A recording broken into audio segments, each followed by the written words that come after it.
Shalom Bapak Ibu dan Saudara-saudara yang Tuhan kasihi.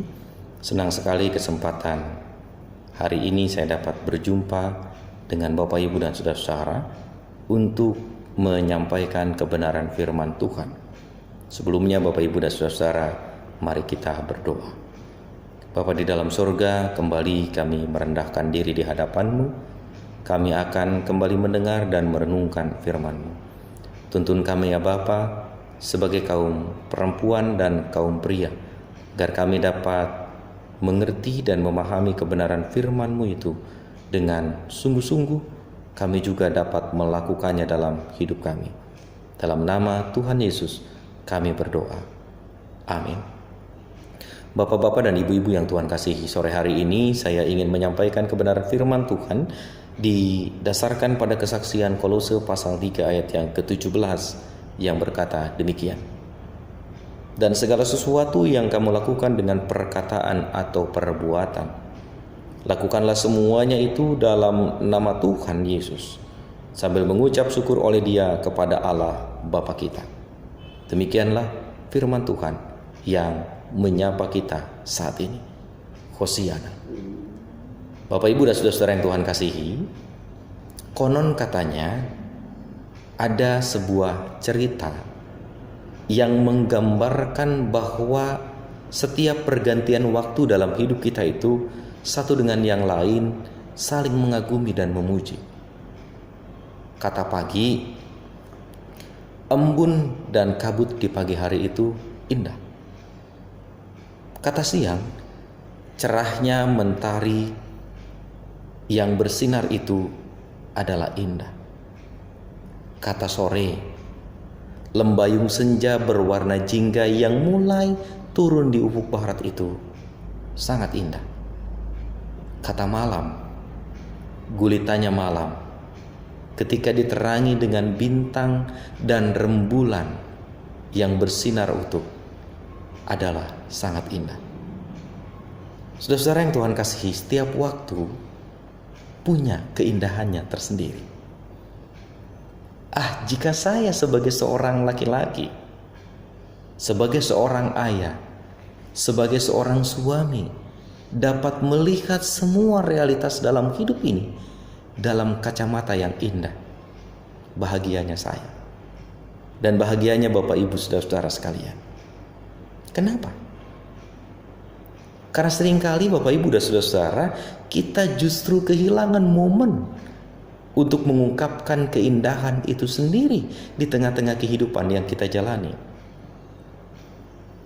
Tidak jarang kita menjumpai Bapak Ibu dan Saudara-saudara, khususnya ayah dan ibu, ketika terbangun di pagi hari, kita tidak berkata dengan hal-hal yang indah.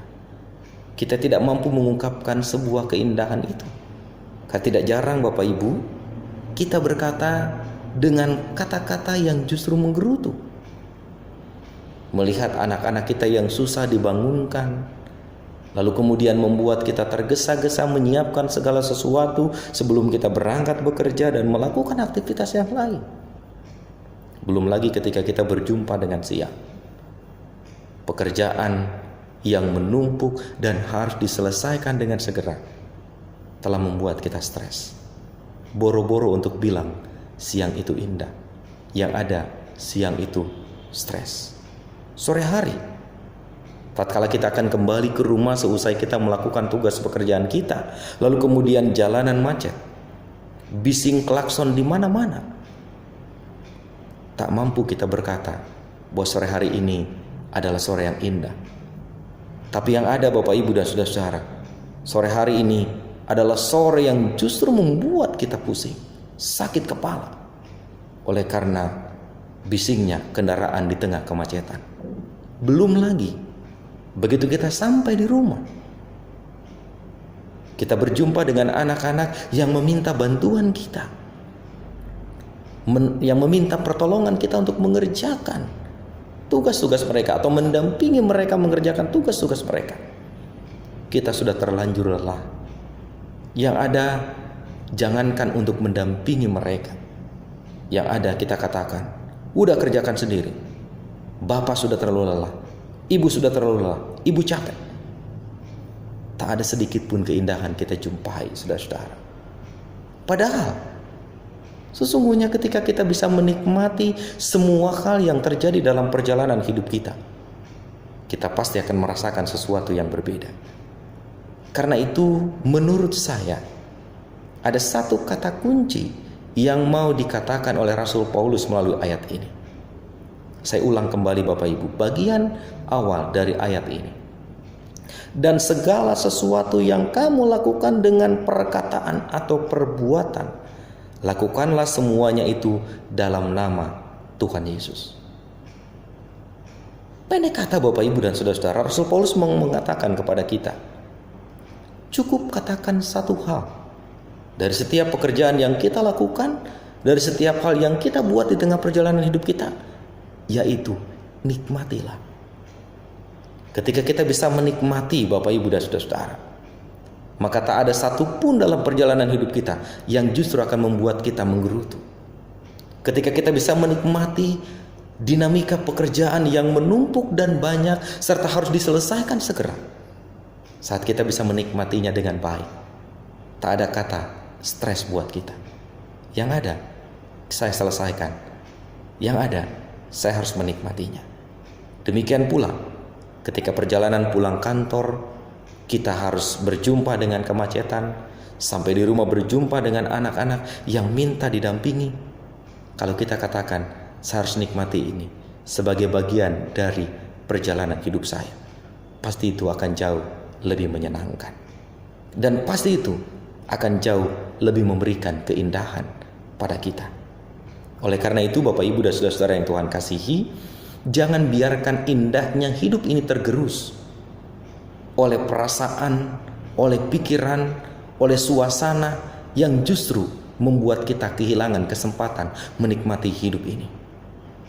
Paulus jelas katakan, segala sesuatu yang kita lakukan, baik dengan perkataan ataupun dengan perbuatan, maka kita harus melakukannya di dalam Tuhan. Dan kalau kita mau melakukan sesuatu buat Tuhan, pasti kita tidak akan melakukannya dengan menggerutu. Pasti kita tidak akan melakukannya dengan setengah hati. Pasti kita tidak akan melakukannya sambil bersungut-sungut ataupun sambil berkata, Tuhan saya lelah. Kalau kita mau melakukannya buat Tuhan Bapak Ibu dan saudara-saudara, pasti kita akan melakukannya dengan senang. Kita akan melakukannya dengan sukacita. Karena itu mulai hari ini sebagai laki-laki, sebagai perempuan, peganglah, nikmatilah hidup ini. Ketika kita bisa menikmati apapun realitasnya, apapun keadaannya, maka kita tidak akan pernah menjadi stres. Percayalah, kita akan justru menjadi orang-orang yang jauh lebih berbahagia daripada orang kaya sekalipun. Karena kita bisa menikmati hidup ini. Bukan berarti Bapak Ibu dan saudara-saudara orang yang kaya itu tidak bisa menikmati hidup. Tapi mereka juga pasti bisa menikmati hidup ketika mereka juga bisa menikmati segala kekayaannya itu dengan baik. Nah kita yang diberi kesempatan, yang diberi waktu oleh Tuhan untuk kemudian bisa menikmati hidup ini, maka jangan biarkan hidup ini justru membuat kita semakin terbeban. Jangan biarkan semua aktivitas yang kita jumpai dalam hidup ini justru membuat kita semakin merasa lelah. Tapi jadikanlah semua pekerjaan kita, semua aktivitas kita, termasuk Bapak Ibu, situasi yang sedang kita jumpai saat ini, masifnya penyebaran virus corona. Jangan jadikan itu sebagai beban. Jangan jadikan itu sebagai kekhawatiran yang membuat kita semakin memiliki rasa khawatir yang berlebihan. Jangan panik, tetapi nikmatilah semua ini, karena pasti ada rancangan dan kehendak Tuhan di dalamnya. Kuncinya sekali lagi, nikmatilah, maka kita pasti akan berada pada damai sejahtera. Tuhan memberkati Bapak-bapak dan ibu-ibu yang Tuhan kasihi. Amin.